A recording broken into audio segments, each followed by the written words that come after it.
Senator Ron Johnson of Wisconsin is with us, and we are going to do a deep dive on spending, the bill, what should happen from his perspective, and where we are headed. So for people out there that really want to dive into some of the nitty-gritty about the economic policies in place, we wanted to bring you in because I would say you and Rand Paul, Senator, I think it's fair to say, are probably at the forefront of we are spending way too much money. And your argument has been that essentially, and you correct me if I'm wrong on any of this, but I'm trying to lay it out and then let you make the case. Essentially, we have embedded the government spending that started with COVID, that accelerated at a rapid level, as the default basis for budgets going forward, instead of, for instance, after World War II, drastically dialing back spending. We have allowed that spending process to become the basis upon which all budget bills since COVID have been crafted. Is that correct? How do we fix it if it is correct? Well, first of all, welcome to this alternate universe. Thank you. Yes. Washington, D.C. You know, we both were former residents here, so we're like reformed swamp creatures. You were smart enough to move out, and I come here part-time. But, no, I mean, you stated the case pretty well. We spent $4.4 trillion in 2019. Pandemic hit, spent $6.5, and we never looked back. And I've probably said this on the show. I don't know of an American family, if they got ill, somebody got ill, they had to borrow $50,000, pay for medical bills. If they got well the next year, they wouldn't keep borrowing $50,000 and keep spending at that level. That's exactly what we've done. So 4.4 this year, we'll spend over $7 trillion. That's a 58% increase. Next year, about 7.3. And I know these are a lot of numbers, but that's why I do charts. Yep. And you know what's kind of depressing about my charts is it lays out a pretty depressing reality. Let me throw some more numbers. Under the Bush administration, 8 years, they averaged deficits of $250 billion a year.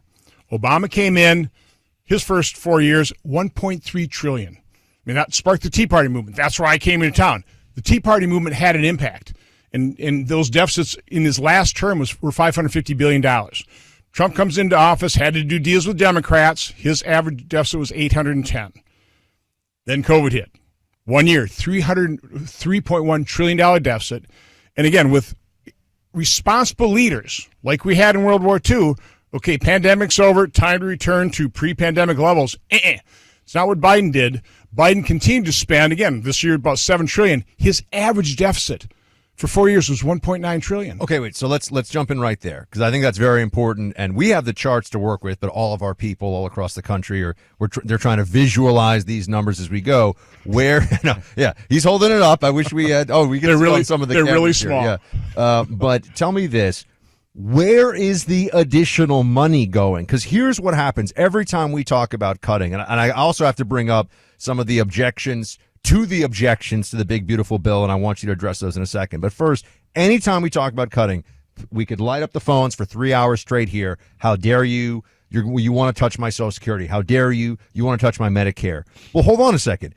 If those things weren't being touched at $800 billion or $1 trillion a year, where's the extra $1 trillion, give or take, that now is the post-pandemic spending norm? What's that money going to? It's literally across the board, and that's what I've laid out with my pre-pandemic levels of spending, that analysis where you take actual total outlays, you exclude Social Security, Medicare, and interest, you spend what you need to spend, and then you plus up all those other outlays by population growth and inflation. And if you do that for 2019, for example, this year you'd be spending 6.5 versus the 7. You know, if you go back to Clinton or Obama, you'd be spending 5.5 to 6.2. Okay, so again, it's across the board, which is why one of the solutions is we need to forensically audit every line, every program, like DOGE has done. Okay, so you're telling me then that there is, of that spending increase, if it's coming from these, is it not? And you're not going to touch. It sounds to me like you wouldn't touch the non-discretionary spending, right? Because that's you're taking Medicare, Social Security, and interest. You say that's right. That's part of mandatory, but you also have Medicaid, and we've got to fix the Obamacare portion of that. You got $1 trillion of other mandatory spending. But this is what I mean. Where's that other $1 trillion? It's Medicaid, and then just everything else. Yes. So what they've done over years, because nobody knows they're doing this, because you have these omnibus spending bills, and just magically they move discretionary spending into the mandatory accounts. So during COVID, that other mandatory, not Social Security, Medicare, or even Medicaid, I think went up topped out about $2.2 trillion. In 2019, it was $642 billion, went to 2.2. It's been ramping down. Last year, I think it was $1.3 trillion. This year, it'll be about $1 trillion. That's $1 trillion. Discretionary spending is about 1.7. You were a business guy. Trump was, and still is in many ways, a business guy. When you say this to him, what does he say? Because he wants this thing passed with gusto. He wants this big, beautiful bill. He believes. I'm sure you've talked to him about these numbers, right? I'm sure you talked to the president. I was in the White House last Wednesday, and when my time to talk, I pulled out my chart and said, by the way, put that away. I've seen your last 10 appearances. You're too negative, Ron. One of your charts saved the president's life. So this is a different chart than actually saved his life. Yes. So one chart saved the president's life. I'm hoping this one saves America. Okay. So what? So he says what? Because the argument here is that they would like to get this bill passed by July 4th on the Senate side. It's already passed the House side. Where are we? Do you think that's likely? How does this get reconciled? How does the Senate, because it's not just you, it's Rand Paul, it's others that have this perspective too, not a huge majority. How does this get solved? So again, so he told me I was being too negative, and I took that to heart. I have been pretty hard. You're generally a very jolly fellow, I will say. I've got a smile on my face, okay, but you got to lay out the reality. So I had a great meeting just a couple hours ago with Vice President Vance and Kevin Hassett, and that was kind of what we arranged in the White House. Okay, let's get on the same page. You know, I worked all weekend long. I wrote this report myself. These are all my own charts. I'm the accountant here, right? But we're going to let Kevin Hassett and his economic team go through these. You know, check out the numbers. I'm not sure when we release this, but that's the first thing. You have to get on the same page. And what I told the president of the White House is the first step in solving any problem is you have to admit you have one. So again, I have been too negative because I've been focusing on the macro problem, and I haven't been talking as positively as I should on all the good things in the big beautiful bill, because there are a lot of good things. We fund the border, we fund defense. This House did a pretty good job of identifying about $1.5 trillion in spending reduction. That's good. We extend current tax law. We take an automatic tax increase off the table. We avoid default. Okay, those are all great things. My only point, and I'm sorry I have to make it, it just isn't enough. Okay, so what I've been asking for always is a commitment to return to a reasonable pre-pandemic level of spending and a process to achieve and maintain it. Now I'm throwing into the method because one and done won't work. I mean, this is great progress that we'd be making with the one big beautiful bill. I don't deny that, but it doesn't solve the problem. So I'm looking for a forcing mechanism so we come back in this Congress, not wait till winning an election. So you're telling me this is politically realistic, because that's the next question is because this is what's being said. And, you know, Stephen Miller's a very smart guy in this White House. He's been out there making the case that the objections to this are more about people making a philosophical argument than operating within the reality of what is possible, and that if you don't do it this way, you're going to have to work with Democrats down the line who don't want to work with you. So can you address that? Yeah, 'cause again, we can use another reconciliation process using the fiscal 2026 budget. I have gotten just basically positive feedback from President Trump's ardent supporters and also my supporters. Again, Republicans, we realize we have a massive debt and deficit problem. Are there Senate Republicans who won't go along with what you want to do here? Is that, I mean, where's the problem? It seems so logical to us. I would say part of it is marketing. Okay, the House was all focused on getting this thing done, and you know they pulled $1.5 trillion out of the air. It really wasn't in context. You know, when I saw that, I said, "You guys have set the bar way too low." Okay, we need trillions of dollars in long term to get this thing done. But then they assigned more than half of that to ENC, the committee. All they can do is Medicaid. So they just open themselves up. You're going to slash Medicaid and you didn't make the case. You realize that what we're trying to do is fix the Obamacare portion of Medicaid called Medicaid expansion that pays when a state puts $1 in for a single childless, working age, able-bodied adult, the federal government puts in $9 versus $1 the state puts in for a disabled child, federal government kicks in $1.33. That has led to all kinds of distortions. There was a great article in the Wall Street Journal. A father of a 17-year-old autistic child can't get home care for 10 years because he's being crowded out by single adults. that should be working. Giant welfare Medicaid is just the big giant welfare program. So you literally are putting at risk the benefits for the people that we want to help, both in Medicare and in Medicaid. So you got to root out these things, but you have to make the case, and you can't make it in 5 months. So the game plan here, so as I was talking to Vice President, is okay, it's going to take time.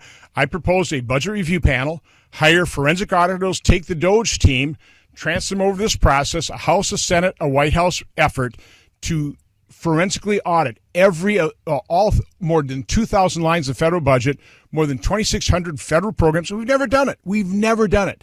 And even this process, you'll notice they've exempted most spending, most programs. They focused on a couple. They get slaughtered in the public opinion because Democrats, it's easy pickings for them because they have the press behind them. I mentioned on the Sunday shows, it's so easy to be a Democrat. You spend, you mortgage your kids' future, you never be held accountable by the media. It's hard doing what we're trying to do. The good news for your listeners is that we're all pretty much on the same page. We want to fix this problem. We just are dealing with something that's very difficult to do. What's timing look like? And how significant is timing from your perspective? Because the White House has said they'd like to have this done in the Senate by July 4th. We know that we don't have a very big majority in the House, so Mike Johnson, Speaker, is going to have to go back and work through whatever conciliation bill is going to come out. What to you does this time frame look like? Well, I think most people thought the House, whatever the House passed, the Senate would water down. I think the opposite is true. I think we're going to make it more conservative. I think we're going to be doing even more reductions in terms of spending. And again, I've got colleagues that are demanding it. So yeah. There's some people who agree with you. Chip Roy, for instance, a friend of ours, on the House side wants way more spending. Right? I mean, this was an issue for Mike. Spending cuts. Yeah, I mean, they voted for it because they kicked the can over to the House or the Senate, hoping we'd make it more conservative. So the part that you talk about the marketing, I'm just going to say this. We've had Senator Rand Paul on the show. We've talked to him. We've heard him out on this and so many issues, and a lot of the time, I just think he's making great arguments. But in this moment, to talk about how there's too much money going to the border after 10 million illegals came in under the Biden administration, and to say that that's where we're gonna start to make the savings happen in a meaningful way, even if numerically you could start to make, I just think it's malpractice because people, and this is about saving the country, and just to save money when you're trying to save the country.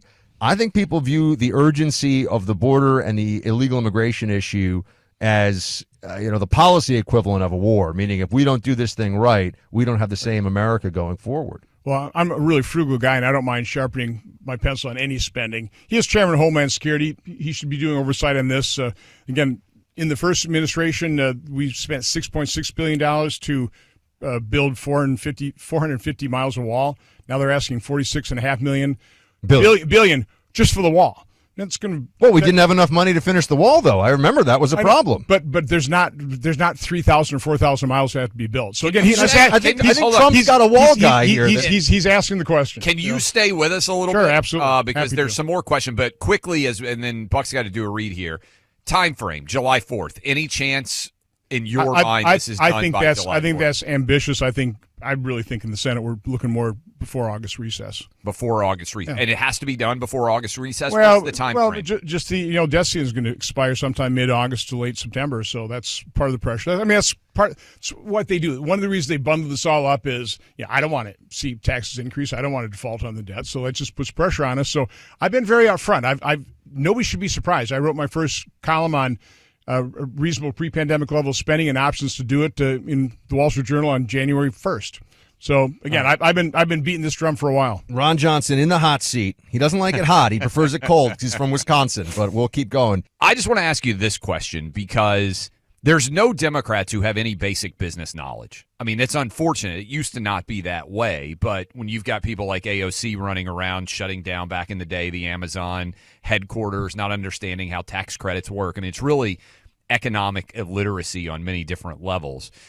When you dive into the budget particulars, how many, and it could be Democrats, Republicans, how conversant do you think in detail the average United States senator and congressperson is in understanding how the U.S. budget works and where the money goes? I mean, did you expect to find way more knowledge before you got into politics? Because I'll be honest, before Buck and I started doing this show, I had a lot more faith in the knowledge of the average politician than I do today. I had to tell Clay there was no Santa Claus. So I think there's a lot of knowledge in the narrow areas that they focus on. If you're appropriations, if you're chairman of appropriations subcommittee, you know that subcommittee function pretty well.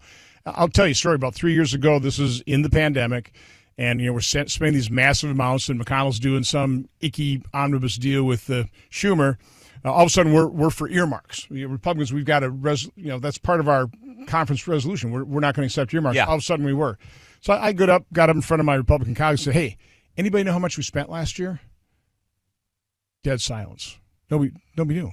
That's crazy. Because we never talk about it. We're the largest financial entity in the world. All we appropriate is about 25% of the budget, about $1.7 trillion out of the $7 trillion that we're going to spend.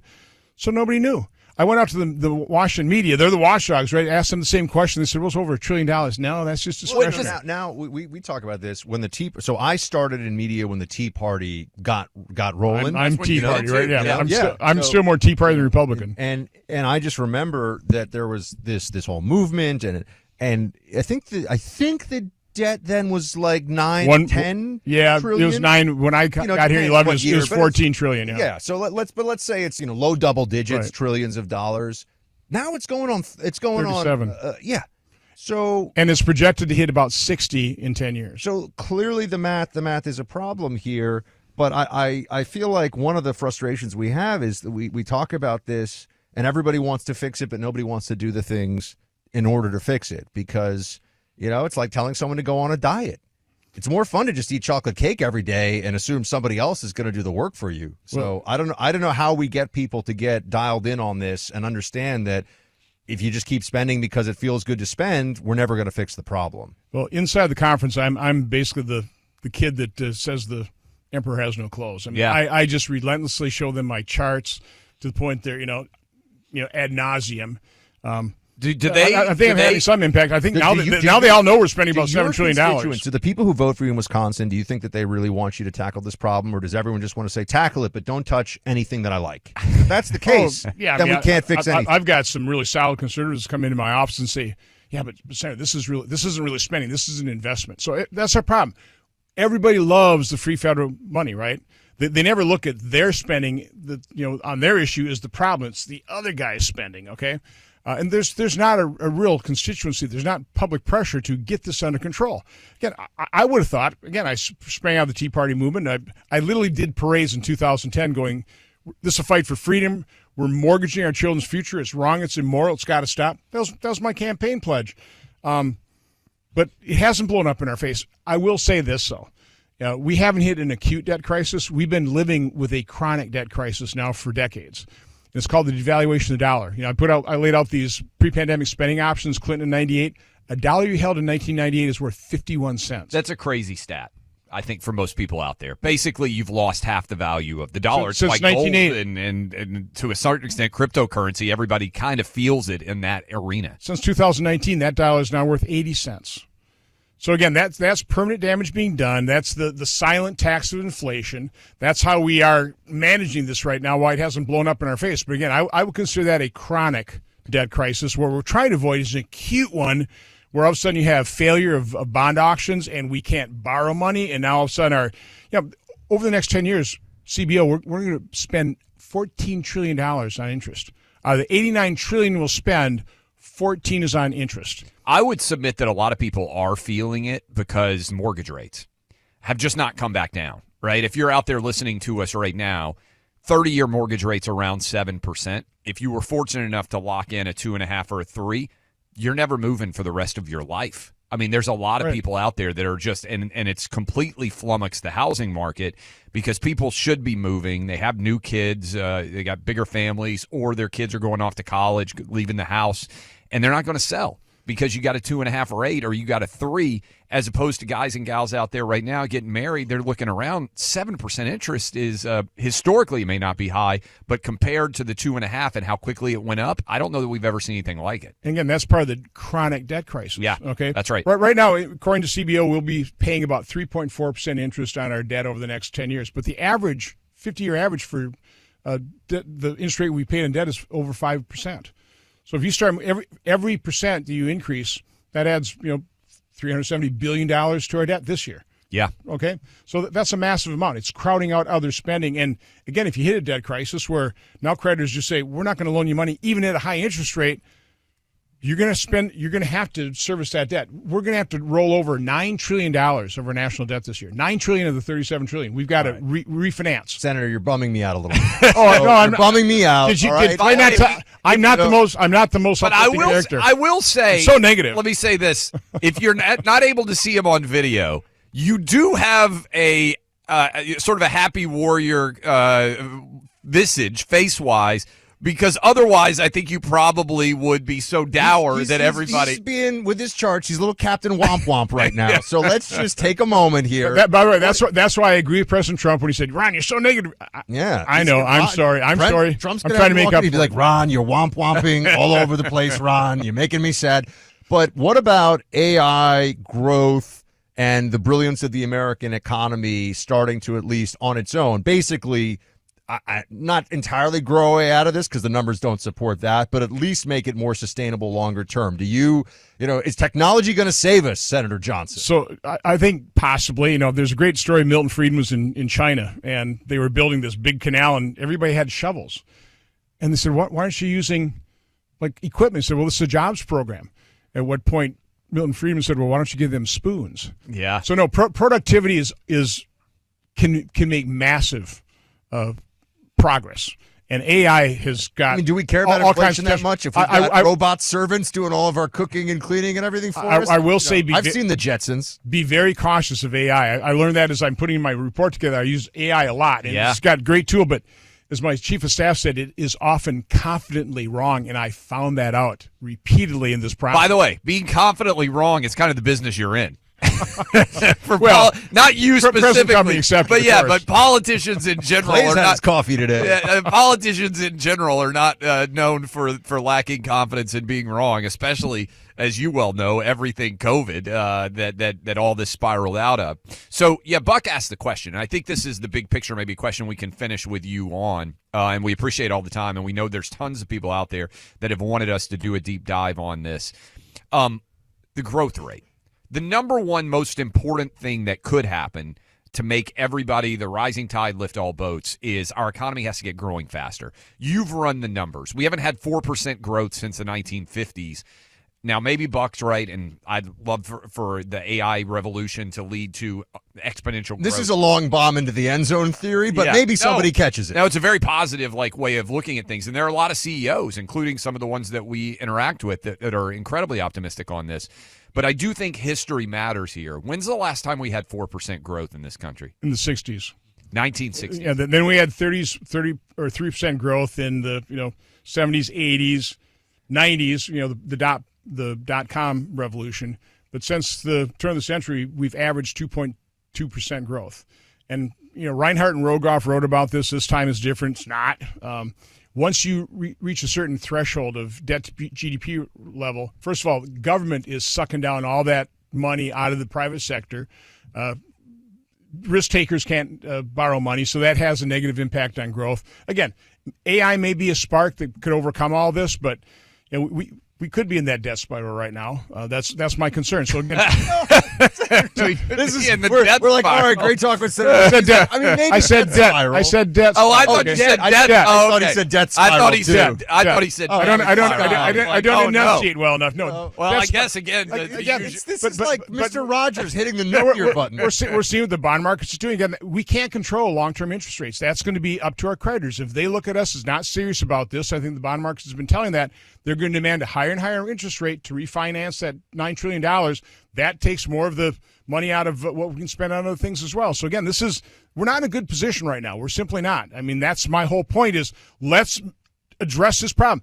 The first step in solving any problem is admitting you have one, and most people aren't. They're not even aware of it. They're just whistling by the graveyard. I'm picturing you right now when your kids come home from college and you got the credit card bill in front of you and it's like dad is just sitting down in front of you and he's like, you got the daughter, you got the son, they don't understand basic economics and you're just like, I don't even understand how you could have spent this money. That's the way I feel like you're looking at the federal government on a day-to-day basis. You're like dad who's looking at this and just saying, none of this A jet ski? Yeah. A jet No, ski I've said this. You spent what at the bar? It's easy to be the parent that says, "Hey, we're going to go to Disney World." It's really Yeah. hard to be the parent that says, "But we can't afford it." We're already in. Well, the other thing, Senator, now I'm going to really bum everybody out. Everybody thinks they're the parent that says, we can't afford Disney World this year, but everybody wants to say, my kids are going to Disney World. So that's the tough part of American politics. Senator Johnson of Wisconsin, always a pleasure to hang with you, sir. Thanks for being here with us in studio. Thanks for having me in.